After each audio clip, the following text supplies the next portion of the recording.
Hello and welcome back to part 2 of this Q&A with Eddie Hearn. I was going to say exclusive, but we do them quite often, don't we? Still exclusive. To me. Yeah. You don't do them with anyone else, do you? No, and I think that's actually very generous. Yeah. I'm giving up my time as well, you know. Joe Gantley. In light of recent events with Groves, Hearn and Frampton all turning down potentially big fights and paydays with Matchroom fighters, do you feel as though yourself and Matchroom have potentially been too aggressive or made some misjudgments in negotiations that have potentially made the fights more difficult to make? Fair play to you for trying to get them made. Hopefully they will happen sooner rather than later. No, I think there is an element of we don't want to do it Eddie's way, or we don't, we want to do it our way. Unfortunately, I'm the one with the contract with Sky and effectively box office, which is the holy grail for these fighters. Some fights can get made, some can't. I don't think it's all down to personal relationships. I mean, does Amir Khan and his team like me? Probably not. Do we have negotiations, conversations? Yes. Does George Groves like me? Probably not. Do we have conversations and negotiations? Yes. Does Frampton like me? Definitely not. But we at least had some conversation. They just didn't work out. I'm not the type of person that's going to weasel my way in and start telling people non-truths. Everything's up front. Everything's how it's going to work. And if you make a bad decision, I'm going to be vocal about it. But do I think I've done everything right? Yeah, I do actually. Could I have done something different? Maybe. But So you don't see yourself as the common denominator in all I've the seen that on problems? Twitter. No, I think the common denominator is the fighters wanting more money. That's the common denominator. Or, okay, the I'm common not denominator is convinced ego. Ego, possibly. But is the common denominator my tactics? Not really. I think if I was Kelly Maloney, if I was Frank Warren, those fights still wouldn't get made because, we're representing facts, and especially on Frampton Quigg. Now, if you look at them, the reason the Brook Khan fight didn't get made, and it weren't even really close, is because Khan don't want to fight Kell Brook at the moment. The reason the Groves against the Gale fight didn't get made is Groves thought he should be getting 70-30 or 65-35 or something like that with the Gale, which was a non-starter. And the reason the Frampton fight didn't get made is I actually don't know. So there you go. What are you going to do? Sean Briggs, at a time in boxing where we are seeing more fighting between promoters and actual boxers in the ring, Mayweather Pacquiao ticket fiasco, as well as how long it actually it's taken them to get the fight on, as well as your own troubles with Quigg Frampton, do you ever foresee a time where boxers will take back what is theirs and begin to ditch promoters in order to get these fights on, or is it simply too much money thrown around for promoters to even allow this to happen? Fighters, sizable fighters, do try and take promotional duties and obligations into their own hands. I think it's a disaster. I think you do what you're good at. You fight, we promote. We actually give a lot more control to the fighters when they become successful in terms of ownership of the show. But the key here lies in your broadcaster and your deal with the broadcaster. The fact is, if you have not got a broadcast deal, you cannot survive in this sport. And fighters generally can't get a broadcast deal because someone else has a broadcast deal. Now, in our situation, a fighter cannot go and get a broadcast deal with Sky without us. So why wouldn't you just work with us and we'll do a great job for you anyway? I don't believe fighters should be promoters. Okay. Simon Atherton, you keep saying that Brook is going to fight these big names after Jojo Dan. Here's the reality. He's fighting Gavin and then maybe a washed up Brandon Rios.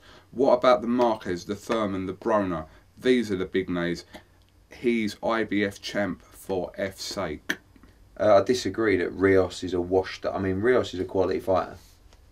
There's no doubt about that. Marquez is a fight we definitely like. Thurman and Broner won't come out of the States. So, of the options, I like Rios. The Frankie Gavin fight is happening 8 weeks after his last defence. We announced it, 6 weeks before the fight? Or it's just a fight that made perfect sense for that card. It was added to a huge card. There wasn't the ability to, bring over Marquez or whoever for that card. It's likely he will fight Rios in August. Rios may fight Bradley, I think. That's the other possibility that Rios has got. You'll see Kell Brook in all the big fights. It's, you're talking about, where are we now? 3 weeks after the Jojo Dan fight. He's already in another fight. And, he will fight, whether it's a Rios or a Marquez, in August. But he's got to beat Frankie Gavin. And, that's a tough fight. But does Frankie Gavin beat Jojo Dan? I believe absolutely. Todd Bell. Why do you think Scott Quigg gets slated for not being a proper world champion, being the WA regular champion, when that is the exact same belt held by Carl Froch? Is that poor knowledge on fans' part, or just Carl's reputation helping him out? Probably a bit of the latter.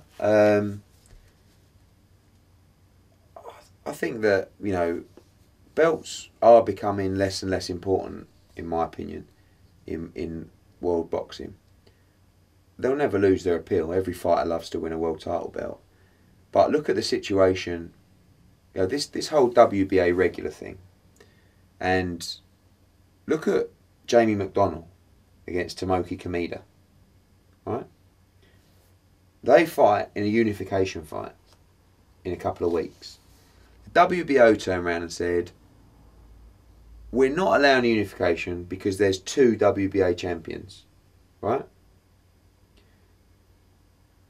Tomoki Kameda, who is the WBO champion, relinquishes his belt and will now fight Jamie McDonnell for the WBA regular title. This is a supposed title that the same people are saying has no value or means nothing. Yet Kameda vacates his WBO like that to fight for that very same belt. Do you know what I mean? I've always, whenever we've discussed this before, I feel like it's about the fights to justify your position.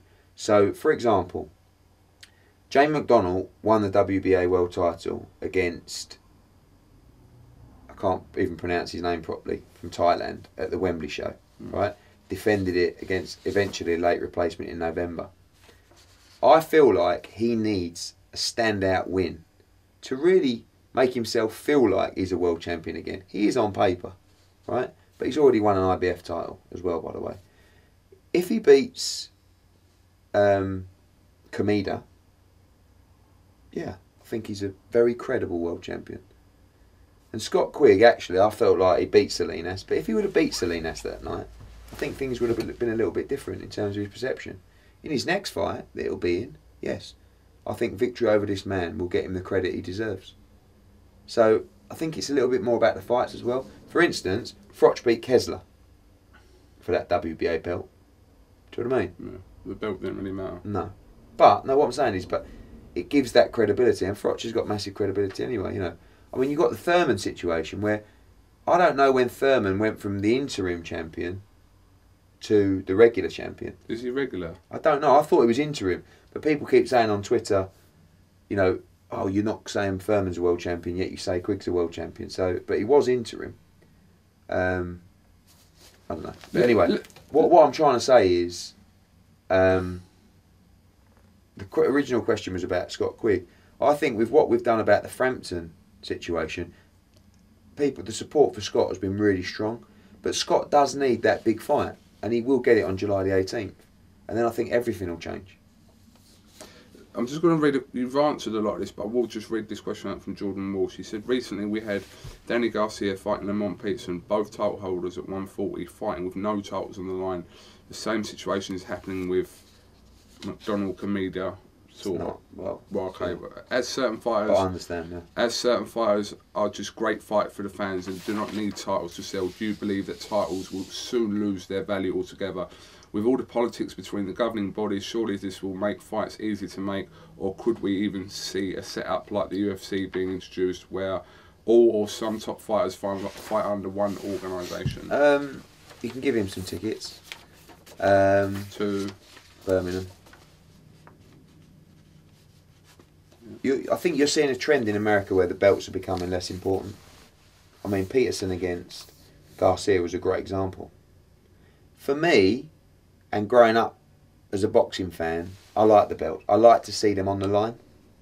I like to see unification fights.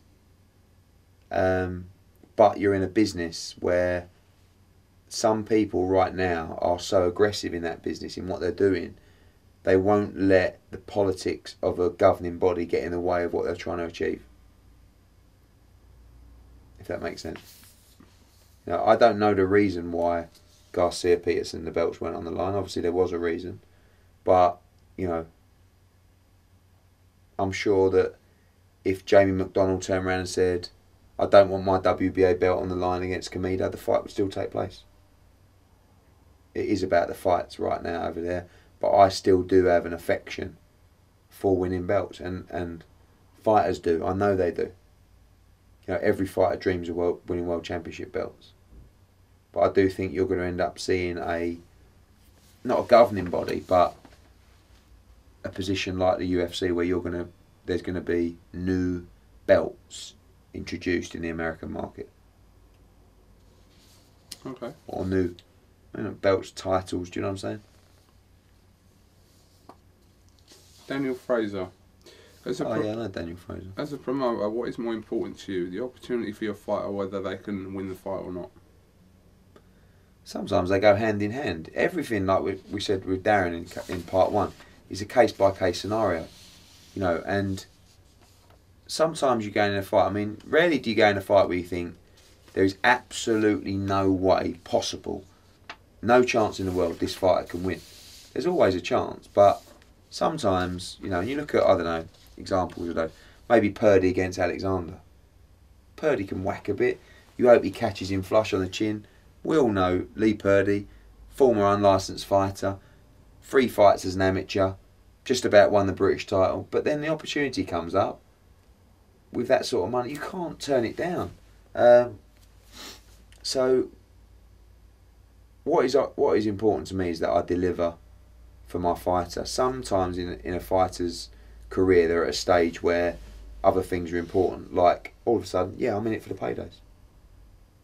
Don't get me wrong, I want to win, but I need to earn some money. I need to secure my future because I ain't got long left. That's just life, isn't it, Coog? It's not, you know, there's nothing wrong with it. I mean, even if Paul Smith come out and said, I'm solely taking this fight for the money. Like, how could you couldn't really, you couldn't really say, oh, that's terrible. It's like, but it's not. Paul Smith, there's 2 reasons Paul Smith's taking his money. 1, because he's getting a chance to fight one of the best fighters in the world, and 2, because he's getting a load of money. Simple. It's not complicated. It's like if I was getting paid to do interviews and someone went to me, yeah, do 100 videos a week and get paid 10 grand, or do 50 videos a week and get paid 30 grand. I'd be all about the money, Ed. I think that's probably the worst example you could ever give, because 1, you're getting paid more to do something that's easier, less videos. Should I say it the other way Yeah, around? of course you should. The fact is, a better example is Kugan, right? You do 50 videos a week. So, as your sponsor, I'm going to give you 5 grand a week, right? Do me 500 videos a week, and I'll give you 200 grand. Now, you'll be sitting there thinking, God, can I do 200 videos? I don't know. It's a lot of videos. I mean, it's a tough job, that, but I'll give it a go. I think, do you know what I mean? I think I can probably do it, but it's great money, isn't it? I mean, I could do a lot with that money, and that's effectively, it's my job, and that's the aim here. You go for it, don't you? You don't go, no, I could probably do it, but I'm just going to take the 50 instead. It's much more, much more comfortable with it. Yeah, it was a better analogy. Yeah, your one was terrible. Mine was, I'll give you more money to do less videos. My one was terrible, so yeah. I didn't. You know what I meant. Harry Tyler. What I'm saying is, you're motivated by your job. You love what you do. gives you a buzz to do great views. Yeah. But ultimately, you want to get paid, don't you? Yeah. You want to live. You know what I mean? I mean, you've got a lovely Merc out there. You have. I mean, how are you affording that? Well, you're a tax man. Harry Tyler Phillips. Eddie, just wondering. At a recent press conference, I noticed that you did 8 different interviews with internet outlets. One of them got 62 views. Is this not a waste of your time, or do you just talk to any Tom, Dick and Harry? On that, I think you have an obligation when you're holding a press conference to deal with the people that have bothered to turn up. You know what I'm saying? Mm. So, I know I'll do interviews where they'll get 62 views, but that guy might have travelled 300 miles on a bus to get there. And who am I, at the end of an interview, for me, someone that relies on publicity, exposure and eyeballs, to disrespect someone that's travelled all that way? I'm not a fighter, I'm not a superstar, I'm just someone that's trying to put on a show. You've come all this way to listen to what I've got to say. So what's the point in turning you away? I agree. You know, I mean, you were there once. Oh, no, I 100% agree. I think it's great that But there are people. You do talk to everyone. There are people that won't. I know. And yeah, and that not just fighters, but promoters. And I just don't see the point of it. I mean, whether it's doing good for the show or not, it's just courtesy and respect. Everyone's got to start out somewhere, don't they? I mean, if I would have started with you and said, no, you're right, mate. I mean, there's people now who don't do interviews with you, right? And there's people who, and they're now, they are missing out. There's some people that you won't work with, and you do very well not to give the reasons why. I'd love to give the reasons I know, why. but I half respect you about that. Because I'd shop them all. No, but I'd love to, but I'm not going to. But it's not on our behalf anyway. But anyway, moving on. Michael Wands may be an Amir Khan fan, I'm not sure. Right. Can you please stop patronising Amir Khan by saying he's a great fighter and you have respect for him, etc., when clearly you dislike him and you're trying to bully him via media outlets and social media into a fight with Kell Brook? Is that the question? It's a statement more than a question. Yeah. So do I even have to answer it? You can make a response. What's if his you name? wish. Michael Wands. How many times? I mean, this is what I'm saying. Like, do you know what gives me the hump is like Amir's dad going, "Oh, Eddie, don't stop disrespecting us." When? How many times have I got to say you're a great fighter? You are a great fighter. Yeah, but you say that a lot, don't you? But he's a great fighter. Yeah. I've got respect for Amir Khan. Yeah. What he's achieved at such a young age, he's a brilliant fighter. I just think Kell Brook beats him. I just want to make that fight. No disrespect. I was probably disrespectful if I come out and said, you'll make £1 million to fight Kell Brook. They'll laugh at me. But it's probably more like 4 times that. But I'm just trying to pay him. I'm just trying to deliver for him, for Kell, for the British public and for my broadcaster. I don't see any disrespect being made. If you think me telling you that Kell Brook wins that fight is disrespectful, I've never shown disrespect to Amir Khan. Simon Baster. Callum Smith said openly in an IFL TV interview that he would love to fight Rocky Fielding. Now Fielding is fighting Brian Vera. Surely the fight was simple to make, or didn't Rocky want the fight? Rocky's in a big fight, and actually Callum Smith is in a really big fight, which is already signed, which will be announced shortly. Bigger than Vera? Or as big? On par, but from a world scene, like in terms of his development, bigger. I don't know. You know that? I don't know. No, you didn't tell me.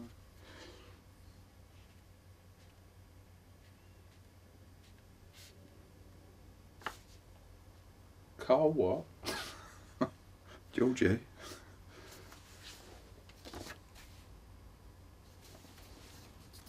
So, the answer is, if I'm going to make Callum Smith against Rocky Fielding, I want it to be a really big fight for him. And I think victory over those two that they're fighting will make the fight twice as big. 100%. Let's see where you're going. It's a good one for him. Dave Figston, talking about belts again. Apart from the IBF, WBC, WBO and WBA super belts, can you tell me in your honest opinion what the other belts in world boxing actually mean? Do they mean anything? All these regular, interim, inter, silver is very confusing, and there is no set rules if you have one, apart from you may get moved up the rankings. Yeah, I don't. I mean, those belts that you talked about there are belts that help you on your way to becoming a world title, a world champion. WBA interim title, WBC silver champion, IBF interim champion, WBO interim. IBF and WBO don't do many these days, but when they do, they're not world champions. They're helping you on the way, improve your ranking, get you a mandatory position. So that's what they're there for.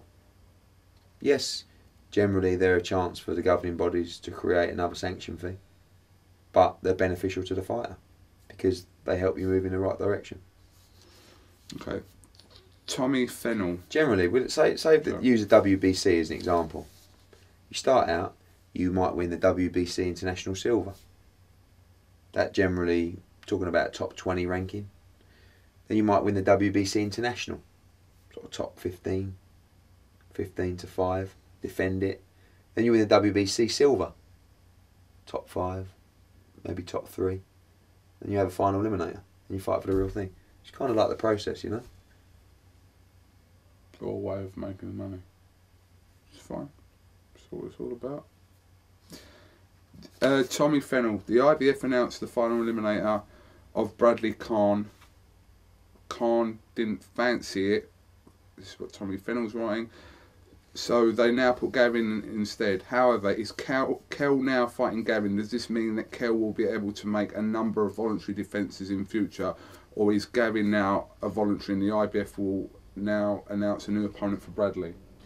Yeah, the last one. So Kell versus Frankie is a voluntary defence. Yeah. The IBF ordered Tim Bradley against Amir Khan in a final eliminator for Kell Brook. Amir turned that down, so it went to Frankie Gavin against Tim Bradley.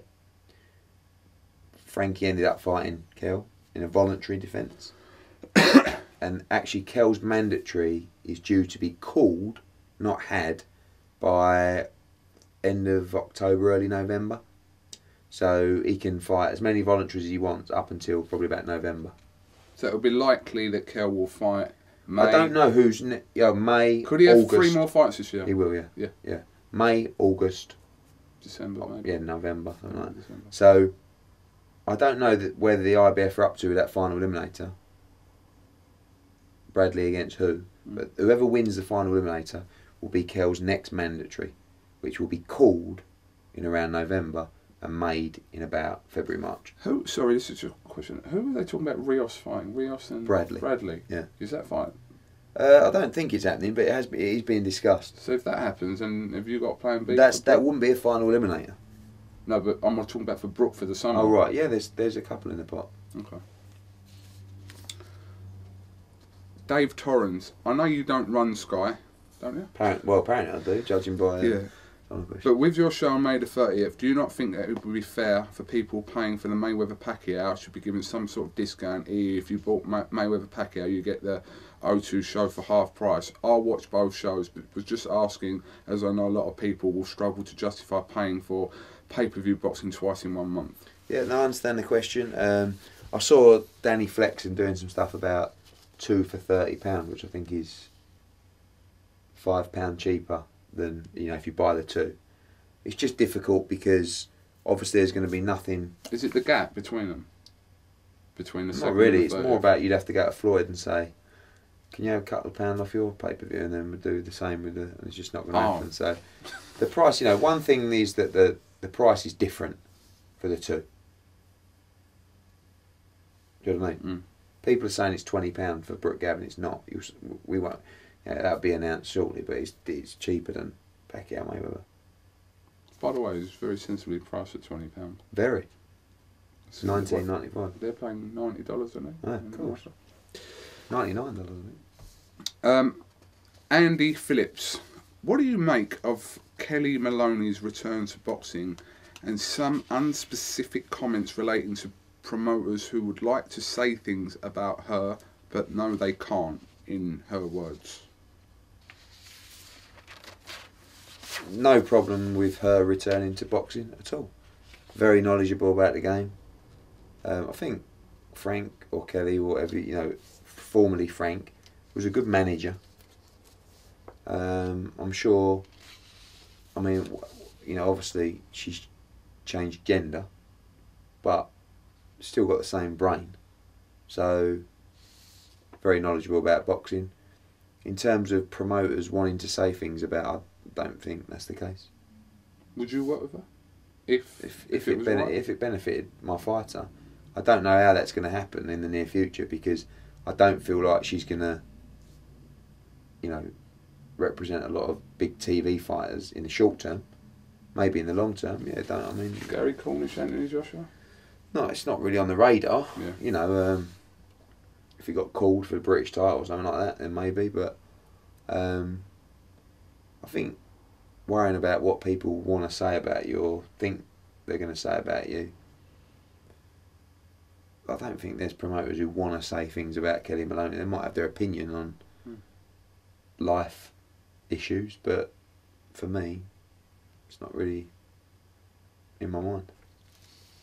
Fair enough.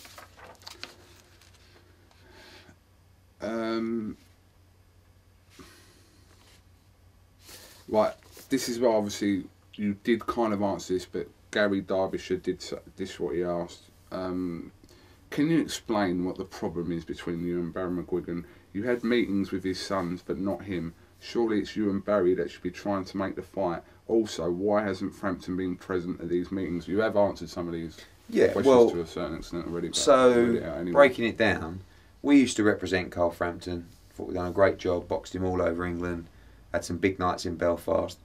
And the one big night particularly was the first Kiko Martinez fight. Great undercard, great atmosphere. It was really the night that I think ignited his career. On a Monday morning after that fight, I had a phone call from Barry McGuigan, and I picked it up. I remember it very clearly, and I said, "What a night!" And he said, "Everything's going to change now." I said, "Oh, I want to be involved in the promotional side. We're bringing a lot to the table. I'm bringing a lot to the table." I thought, well, that was nice. What were we going to say? What a great job we've done, and onwards and upwards to the world title. Then we started talking. He wanted to be a 50-50 promotional partner, but I didn't think that was right, because he was Carl Frampton's manager, and I've said it before. Generally, a promoter will look at the finances of the show, and therefore will be looking at the fighter's purse and wanting to keep that at a level. And a manager's job is to drive the purse as high as possible. In terms of the meeting, Barry McGuigan won't sit down with me. He won't even attend meetings. He is Carl Frampton's official manager, yet he will not entertain a conversation. Some people, I'm not trying to be flash or arrogant with my position at Sky.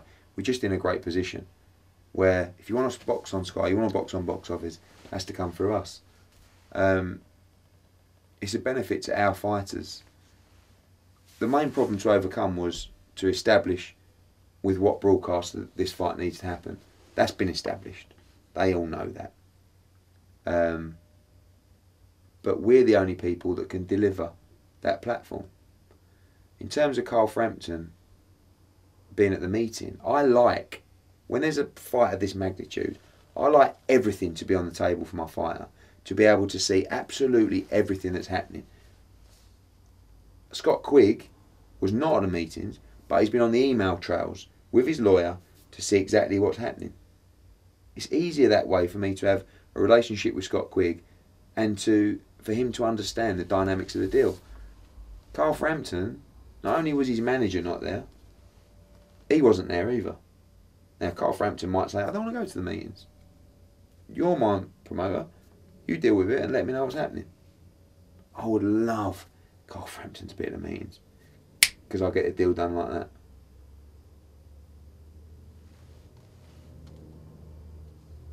You that convinced of that? Yeah, 100%. Carl Frampton's a very bright guy. It's not about, you know. The problem is their team will make decisions emotionally.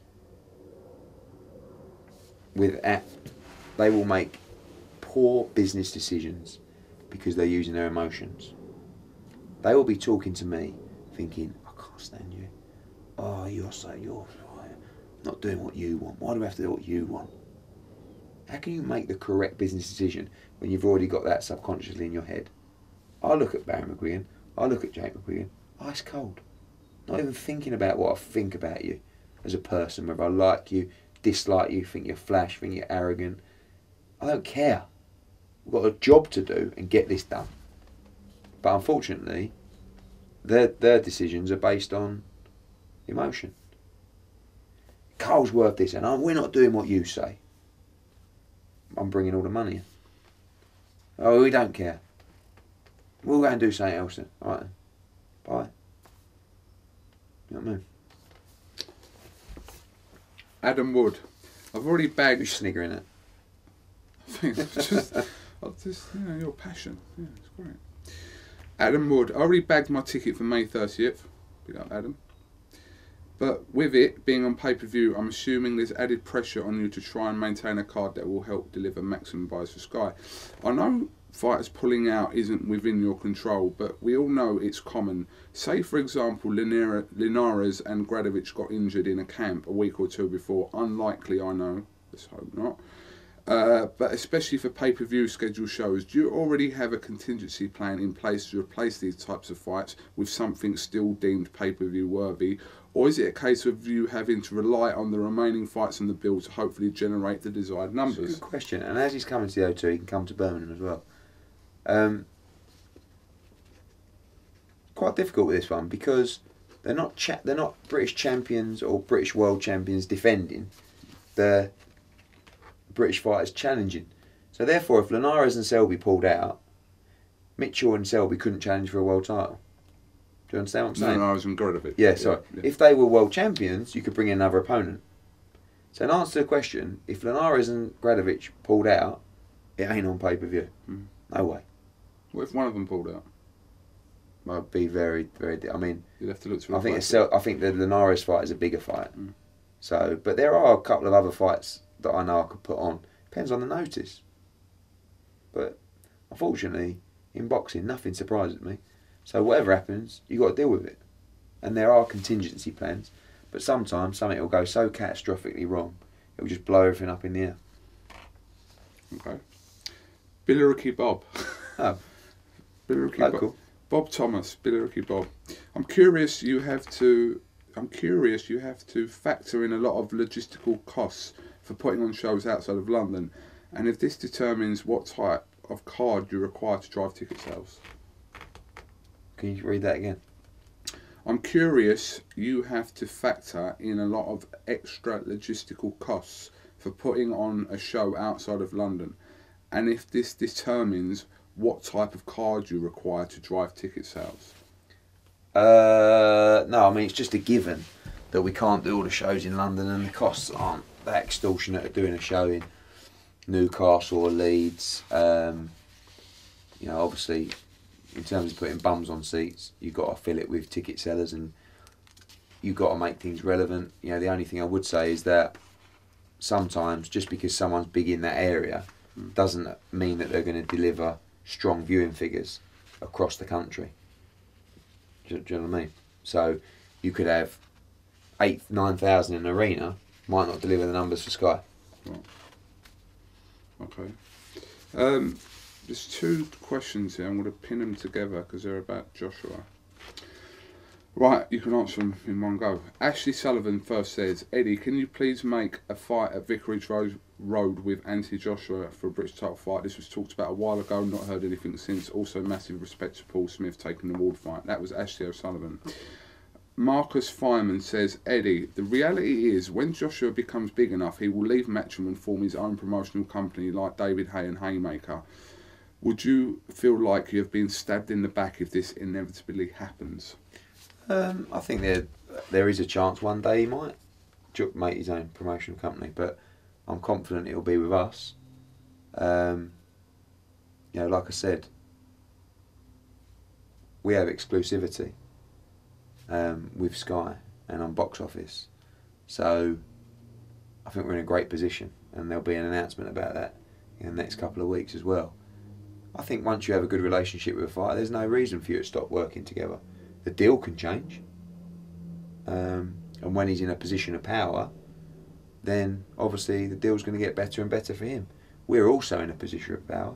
It's a bit like sometimes going to the dentist and you're laying there like this with your mouth open and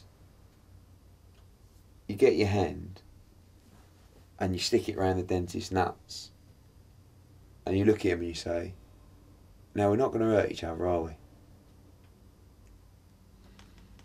And that's kind of like where I'm getting at, whereby we can deliver massive money for high quality fighters, and there's no reason not to work together. But in answer to the question, will Joshua form his own promotional company in future? If he is undisputed heavyweight champion of the world, quite possibly. But we've got a great relationship. I think we're working very well together. Who knows what the future holds? Nothing surprises me. Adam Zimmer, what are the chances of a huge Millennium show in Cardiff in the near future, Selby versus Warrington for the title that Selby will, in capital letters, will win as well. Yeah. Win next month. Looking at the Millennium Stadium for a few things, even Brooke Khan later in the year, you know, if that's an October fight or November fight, it's got a roof. Cleverly will fight Bramer for the world title in September. So if he wins that, once Selby gets the win, it's absolutely possible. Dave Oliphant. Hi Kugan, can you ask Eddie if he's worried that Sky might drop him as exclusive promoter, seeing as his last 3 or 4 standard Saturday night shows have been terrible, and also his wish list 5 fights for 2015, it looks like none of them will get made this year, thanks. One, I don't think the last 5 shows have been terrible, they just haven't been frothed groves, sorry. Yeah. One, we've got 1 year left on our contract. 2, get ready for a major announcement. Okay. Boxing Fan Island. Kugan, can you ask Eddie about the future plans for Irish boxing? With his signing of John O'Carroll and Keeler and Geraghty appearing on his shows alongside Macklin and Gavin, who has Irish parents and is a former Irish champion, it seems he could put on some good shows soon. Yeah, I think we dabbled with Ireland. It was a great night. Unfortunately, it wasn't a great night for Matthew Macklin. He's back on May the 9th. It's a passionate crowd. The show did well. Definitely got Ireland on our minds. Just need that flag bearer. Same with Scotland. Once Ricky Burns lost, we need that Scottish fighter to come through. We need that Irish fighter to come through. Burns Harrison.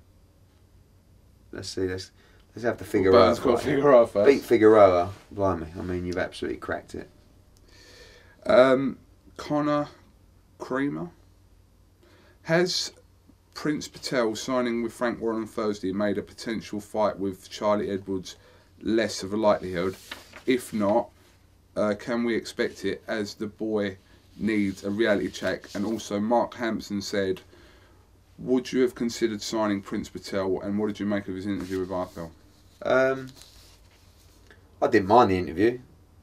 I thought he come across like, a bit of a wrong un, but I think he knows what he's doing. I think that's what he's trying to do, and he created publicity. A lot of people were talking about him.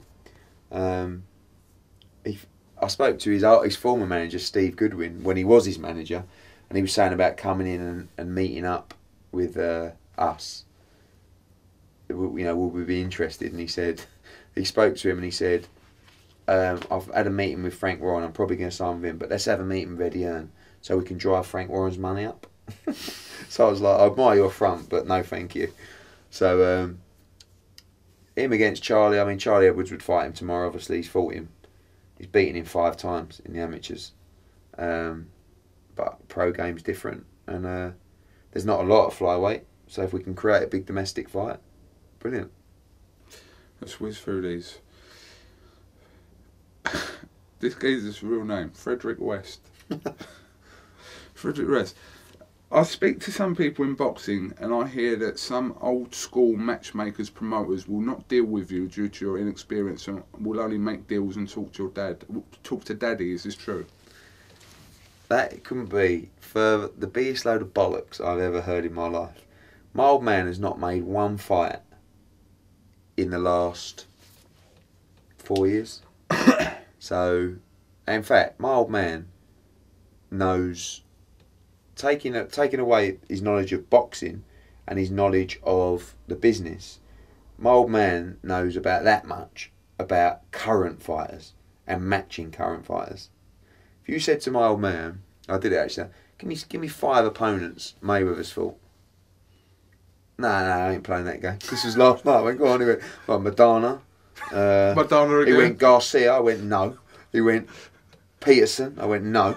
Oh, yeah. So he's a businessman. He's not I'm a boxing nut. Yeah. So in answer, I make the fights. I have no problem dealing with any matchmaker. So I think old Frederick West is on a wind up. Even more so of his name. Yeah. There was a question about James Ryan about unification with Kameda. You've explained that. Philip Sanders. What's going on with Tony Bellew? Does he even box anymore? Too busy bumming Stallone in Hollywood. Also, are you announcing a world title fight for Cleverly soon? If you are, how the F? His last performance was shocking and he lost. Okay. Tony Bellew has been filming the new Rocky film. Not bumming Stallone. No, it was a good opportunity for him. Not to bum Stallone. But and he'll be back in June. He's ready to go now. We actually was looking at a world title opportunity, but Tony had to turn it down because of the filming obligation. So we're trying to make that for September, October. We'll announce his next fight soon. Nathan will be returning at light heavyweight, and we've agreed terms with Sauerland to fight Jürgen Bremer. We've just got to sign the contract. What belt was Bremer got? The WBA. Is there a... I don't know. Is there a super champ? Is Kovalev super champ? No, Kovalev's got the WBO, hasn't Oh. he? Has he got a WBA as well? I don't know. He won a WBO. I think Bremer's quite widely regarded as a world champ. So. Yeah. Oh look, another quick question. Go on, I don't mind a quick question. Yeah, Gary Tinner, Eddie, Frampton is a closed book for Quigg. Why not get Rigo for July 18th instead? You've been promising a huge fight for Quigg since 1987. Kiko Martinez is not a bad choice, but Frampton did beat him twice. Daenerys is a good shout. Yeah. Step this chip seller up now. Okay, he's obviously from Belfast. So, in answer to the serious questions, the Rigo fight can be built into a fight that makes sense. We have to do the right job on Scott Quigg first.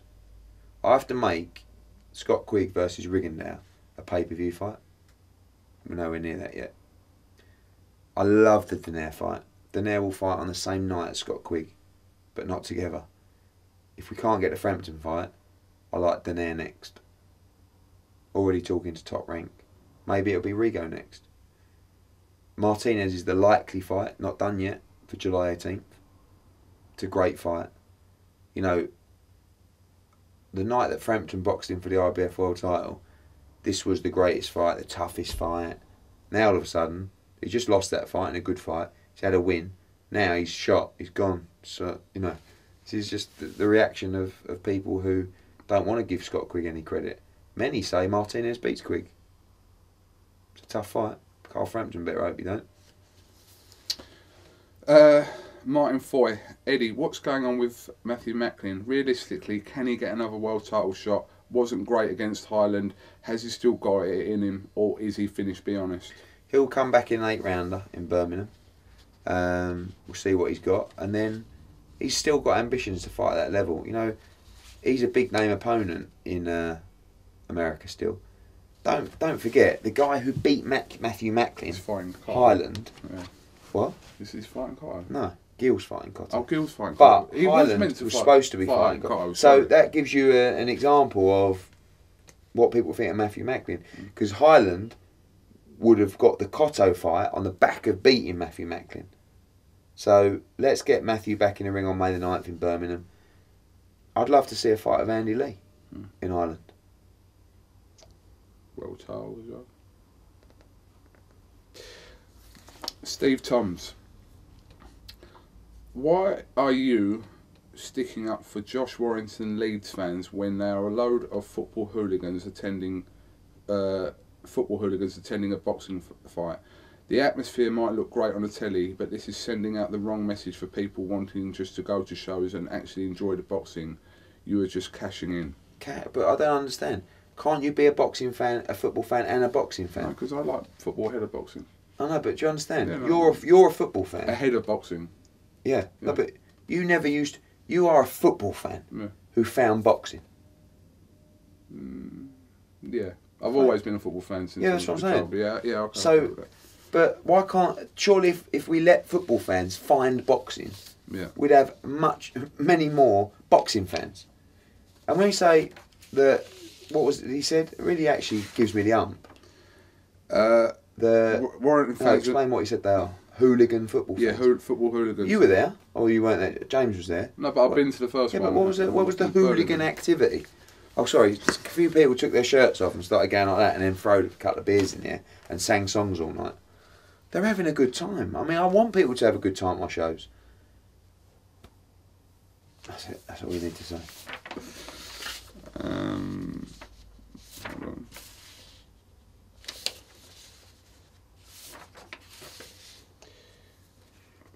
Lost. Sorry. Right. This question isn't about you, it's about me. But Grant Clark sent this question in about 30 times. Right. So, because he sent please read 30 times, okay. Grant, I will read it. Not just because it's about me, but just because you've figured 30 times. Listening.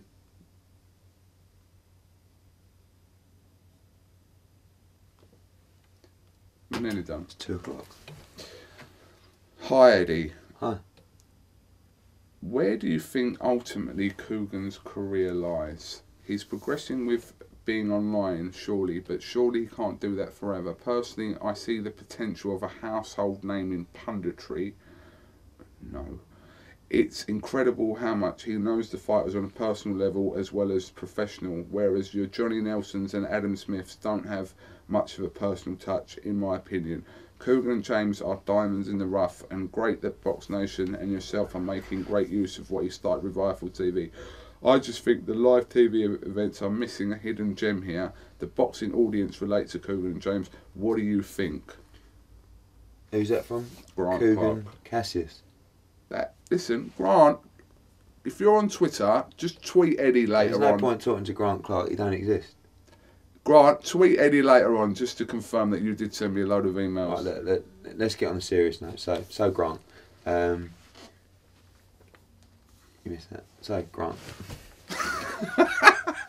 Grant, tweet him later on. Go on. Grant Cassius. I think the future for you, in business terms, is to develop your commercial income in terms of your sponsorship. Your views are so high at the moment. You know, a lot of our sponsors that have been sponsoring our fights end up spinning off and sponsoring your content. You've got Muscle Foods, you've got MGM, you've got Betway, and that's the future. In a financial sense, your income now compared to 2 years ago. No, this time last year. It's probably 1,000%. Actually, it was 1,000%. Do you know this time last year we hadn't even had a sponsor? Really? Yeah. Well, there you go. Before Foxgrove. But who knows where he's going to be in a year or two? You might have a couple of $100,000 coming here a year. Well, never know. Yeah, but you keep the views going up, it's going to be value. We shall see. Thanks, Grant, anyway, for your support. Yeah, well done, Grant. Grant, you better tweet Eddie Hearn later, otherwise... He doesn't exist, mate. He does. Joke's over. Hold on, let me just... Oh, here's a question. This one's from Dave Smith. Dave, if you're out there, great question, this one.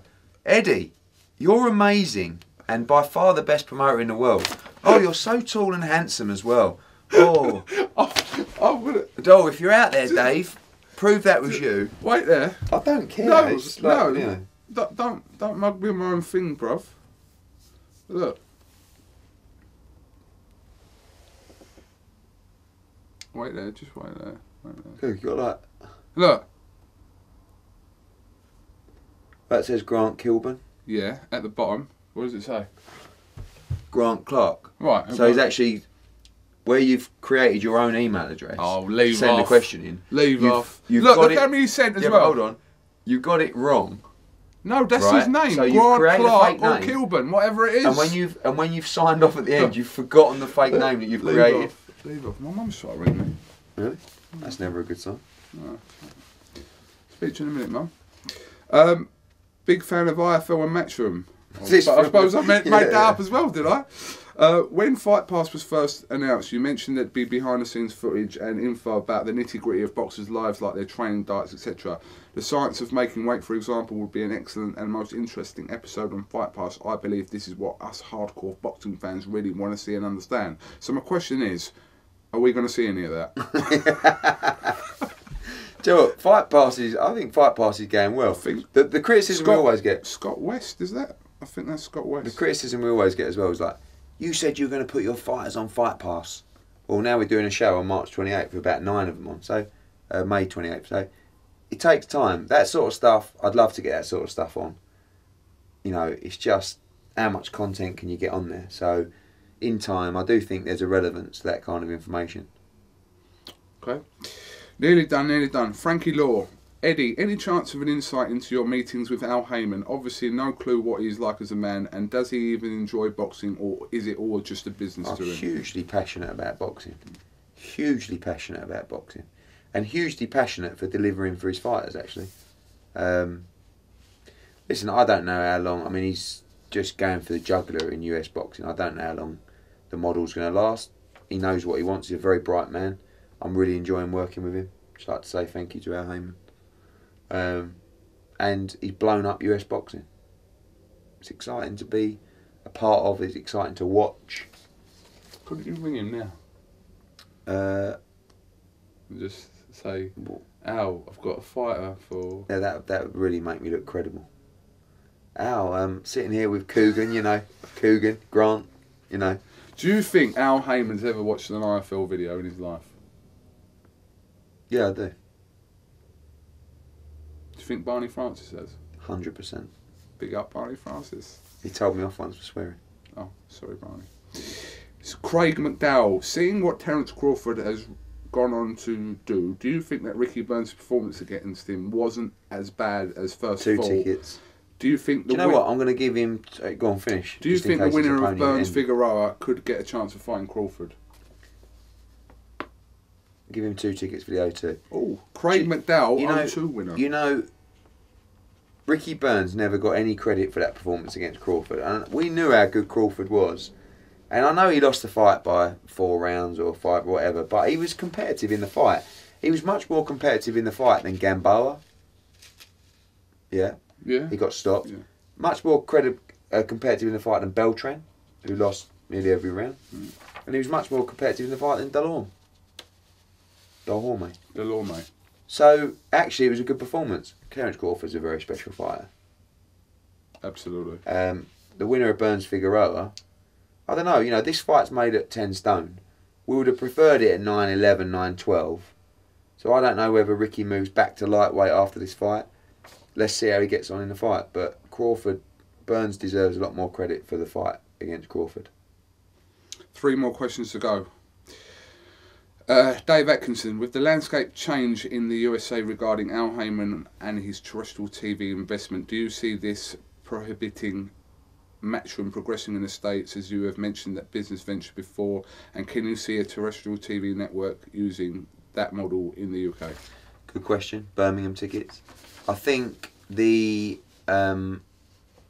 model that's being used in the US, which is effectively time buys, it's a huge punt and it's a huge investment. I'm not sure the investment will be made over in the UK. You might see it in time as boxing continues to grow. Yes, we had a plan to go into America. That plan is still active, although the landscape has changed considerably. And I think it would mean we're more likely to move in via a relationship with an existing promoter or organisation. It would be very difficult for us to move in without even an association with a partner with a TV deal, or without us actually getting a TV deal. Unfortunately now, with the landscape changing, very difficult to get TV dates. In fact, there's credible, experienced, top promotional companies who are struggling to get more than 3 or 4 dates a year. Bradley Hastings. What is the process your boxers go through to find a nutritionist or a strength and conditioning coach? I'm halfway through a 3-year sports nutrition course, and my dream job would be to be a nutritionist or a conditioning coach for a professional boxer. I've been wondering how your fighters go about this. Secondly, would Matchroom ever consider having one of their own team of nutritionists and strength and conditioning coaches for their boxers and other sportsmen to have year-round access to? Thanks, Good. Yeah, good question. The answer is there's a lot of industry people who work with fighters already, who've got good reputations, nutritionists, strength and conditioning coaches. Obviously, geographically, there's some in Essex and London, there's some in Sheffield, etc. So credibility is important, timing's important, luck's important, people you know is important. I quite like having one person, i.e. a nutritionist that will deal with our fighters in Tony's gym or the Matchroom gym. Another one that might deal with Joe Gallagher's fighters, because it's a lot easier to have one point of contact. So generally my advice to him to try and get in to boxing is to try and work with, it'll be easier to work with someone at a lower level first, do a great job for them, progress through the gyms, get other fighters on board. Before you know it, you might have 3, 4 fighters, because those same fighters won't be able to employ a full-time nutritionist or strength and conditioning coach. But if you've got 5 or 6 of those level fighters you're working with, then it'll be a lot easier financially for those fighters to take you on. Okay, I think we're done. Hold on. Yeah, there's one last thing. Might actually a little, not really a question. Kevin Finners has wrote, I will bet you £500 from Mitchell DeGale and Selby at least 2 won't become world champions in the next month. Well, when you look at the odds, you got Mitchell's even money, you got Selby's 3-1 on, and you've got DeGale is like a 6-4 favourite. There is a good chance we could have 0, 1, 2 or 3. He's saying 2-1, so he's saying you'll get 1. Okay, I like his negativity, his patriotism, and his general support. And the answer to the bet is, I will go along with that. Go on, Kev. But £500 has to be sent to a charity of each other's choice. So I can't imagine he's going to be... it's a strange bet because he'll be celebrating our fighters losing. So I'll tell you the problem with this. What? If you win the bet, how really do I get hold of Kevin Finners? He's got to send you the cheque. You can hold the 2 cheques to charity. I will write out a £500 cheque to Havens House Hospice, Children's Hospice, and I'll give it to you, signed. Yeah. He will send you a cheque for the same. Actually, no, I've got to write his charity. Get in touch with him. And then you hold the cheques, and the fights take place. If his cheque bounces, you can publicly out him on Twitter. Alright, Kevin Finners, I'm going to get at you about this because Eddie Hearn's accepting your bet with obviously the money going to charity from the losing person. Yeah. It's not a bad bet. Right, Eddie Hearn, thank you very much.